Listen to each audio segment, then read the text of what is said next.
So for the first year, or first time ever, our pupils have been given the option to drop French at the end of S3. And so at the end of S3, I did a number of learner surveys with our pupils. And one thing that came back in the feedback is that they really enjoyed the media study part of the course, which was studying a French film. The French film was Nuit sa mère, and it was really popular with the pupils.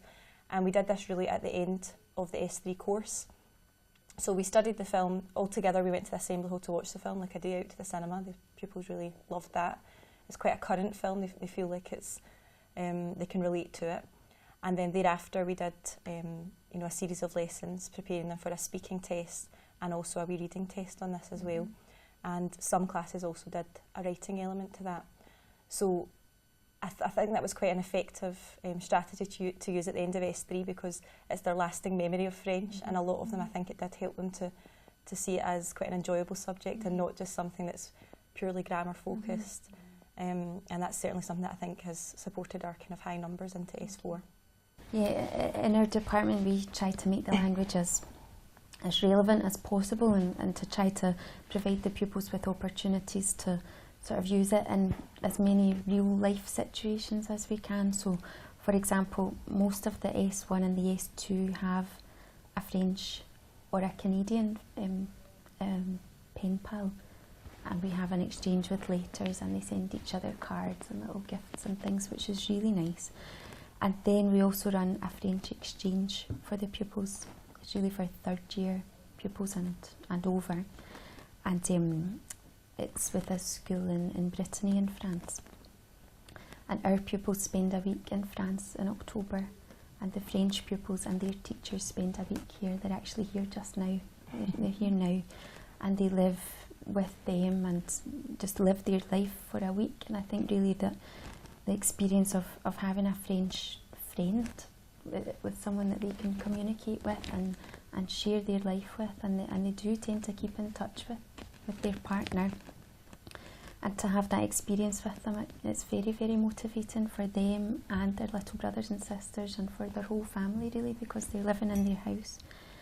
The exchange, we're very lucky, it has a high profile within the school, and we have a lot of support from SMT and from the parents as well. And it is a lot of work. It's a massive commitment from the staff involved on our side and on the French side, but when we see the pupils having this experience with each other, it really does make it worth it, and it's very popular with the pupils, so I feel pleased that we have that in our school. Yeah. I think in our school we've had to market our subject for quite a number of years. Our junior curriculum is really based on choice, a strong element of choice, S1, the end of S1, the end of S2, end of S3. Pupils make choices at all levels, so I think we've had to think creatively to ensure we have got a good choice structure in place in terms of curriculum, the curriculum.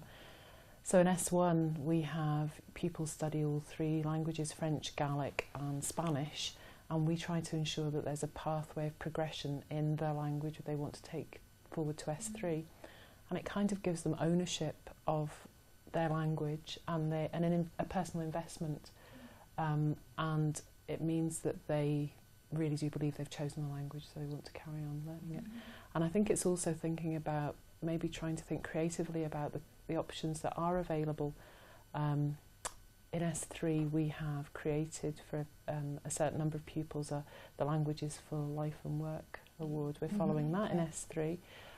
So really that we're trying to ensure that courses are appropriate for pupils. And I think as well, finally, because we are spread over three languages, our classes as they come through to the end of S3 and into S4 are quite mixed ability. So I think that in itself means that we're all very aware that we have to ensure high expectations in each of the classes. That not setting the classes I think has had actually quite a positive impact, although we thought initially it might not. It's actually had quite a positive impact on pupils feeling successful at all levels.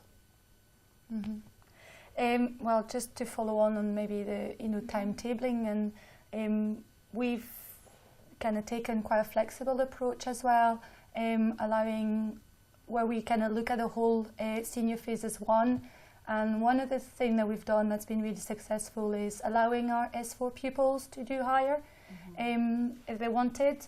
It's allowed us to, obviously we're talking about really able pupils, pupils who we would probably have lost most of them to other subjects had they not been able to do a higher early. Obviously quite an appealing thing for them, you know, when they start to think about, you know, university, etc. So we've been able to capture that and to keep them in the department, get them to do a higher early. And this year we are trialling allowing pupils to bypass the higher course and to go straight into advanced higher. So same sort of thing, and to try and personalise the curriculum a bit more rather than just follow the same path as everybody. Obviously we needed SMT support for that. I mean, it wouldn't have worked otherwise, and they were great in making sure, you know, this could work for us.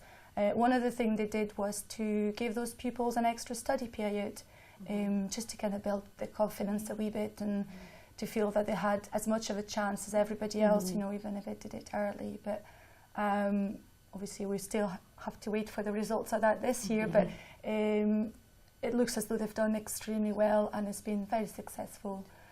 They've really risen to the challenge, and you know, it's just, and so much so I think they've shared that experience with the, you know, the year below, and we have 3 times as more this starting session than we had last year. So it's really kind of growing, and you know, for us it's great. We're really not losing those pupils that I know in the past. I mean, in the past we had them till S4 because of standard grade, but now we would have lost them because they couldn't do their national 5 in that column. So it's just been a blessing, really.